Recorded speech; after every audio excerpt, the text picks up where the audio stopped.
শুভ সকাল।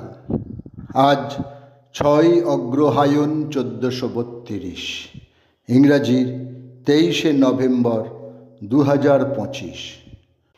বলাহক নন্দী ছদ্মনামের আড়ালে বসবাস করতেন লেখক ও সাংস্কৃতিক ব্যক্তিত্ব নীরদ সি চৌধুরী। 23 নভেম্বর 1897 বর্তমান বাংলাদেশের কিশোরগঞ্জ জেলার কাটিয়াতে তিনি জন্মগ্রহণ করেন। স্কলার এক্সট্রা অর্ডিনারি শীর্ষকে ম্যাক্স মুলারের জীবনী লিখে 1975 সালে তিনি ভারত সরকারের থেকে সাহিত্য একাডেমি পুরস্কার লাভ করেন।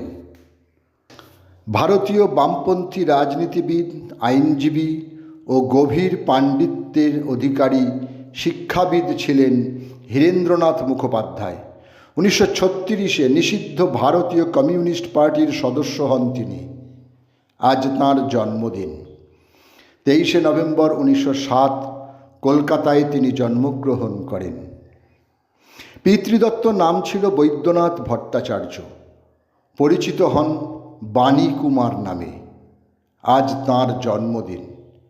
23 নভেম্বর 1907 হাওড়ার কানপুর গ্রামে তাঁর জন্ম হয়।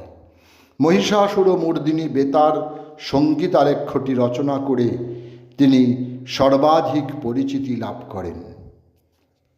1950 থেকে 1960 হিন্দি সিনেমার নেপথ্য সঙ্গীত ও বাংলা আধুনিক গানের শিল্পী ছিলেন গীতা দত্ত।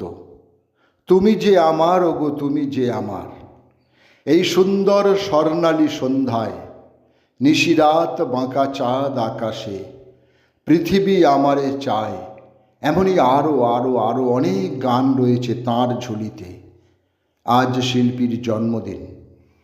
1930 23 নভেম্বর ফরিদপুর জেলার মাদারীপুর মহকুমার হলিদপুরের এক ধনী জমিদার পরিবারে তাঁর জন্ম হয়। 23 নভেম্বর 1950 বর্তমান বাংলাদেশের পাবনা জেলার গোপালপুরে জন্মগ্রহণ করেন ভারতীয় বাঙালি ইতিহাসবিদ, লেখক, ভারতবিদ্যা বিশারদ, ভারতীয় মহাকাব্য ও পুরাণ বিশেষজ্ঞ নৃসিংহপ্রসাদ ভাদুড়ী। তাঁর রচিত গ্রন্থগুলি হল বাল্মীকির রাম ও রামায়ণ, মহাভারতের ভারত যুদ্ধ ও কৃষ্ণ, দেবতার মানবায়ন, মহাভারতের 6 প্রবীণ, মহাভারতের অষ্টাদশী ইত্যাদি। মহাভারতের অষ্টাদশী প্রবন্ধের জন্য তিনি সাহিত্য একাডেমি পুরস্কার অর্জন করেছিলেন। আলালের ঘরের দুলাল 1857 বাংলা সাহিত্যের প্রথম উপন্যাস। লেখক টেকচাঁদ ঠাকুর।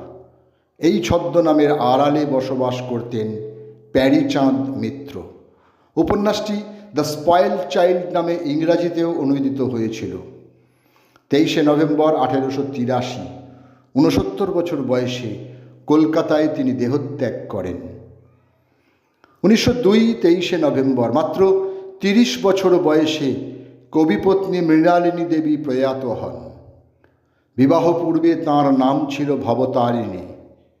বিবাহ পরবর্তীতে রবীন্দ্রনাথ ঠাকুরের স্ত্রী ভবতারিণীর নাম হল মৃণালিনী। কবির প্রিয় নাম নলিনীর প্রতিশব্দতা। জগদীশচন্দ্র বসু একজন বাঙালি পদার্থবিদ, জীববিজ্ঞানী এবং কল্পবিজ্ঞান রচয়িতা। আজ তাঁর মৃত্যুদিন। সময়টা 1937। রেডিও বিজ্ঞানের একজন জনক হিসেবেও তিনি সম্মানিত। অন্তরিক্ষ, গঙ্গা, অগ্নিশিখা, জীবন কাহিনী, আকাশ ছোঁয়া, পালঙ্ক, নাগপাশ প্রভৃতি চলচ্চিত্রের সফল পরিচালক রাজেন তরফদার। আজ তাঁর মৃত্যুদিন। সময়টা 1987।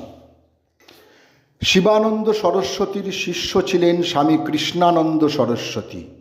তিনি 40টিরও বেশি গ্রন্থ রচনা করেছিলেন। যোগ, ধর্ম ও অধিবিদ্যায় তিনি ছিলেন একজন প্রখ্যাত ব্যক্তি। এছাড়াও তিনি একজন ধর্মতত্ত্ববিদ, সাধক, যোগী ও দার্শনিক। আজ তাঁর মৃত্যুদিন। সময়টা 2001। অধ্যাপক দিলীপ কুমার বিশ্বাস 2003 সালের 23শে নভেম্বর কলকাতায় প্রয়াত হন। রামমোহন সমীক্ষা বইটির জন্য 1984-তে পশ্চিমবঙ্গ সরকার তাঁকে রবীন্দ্র পুরস্কার প্রদান করে।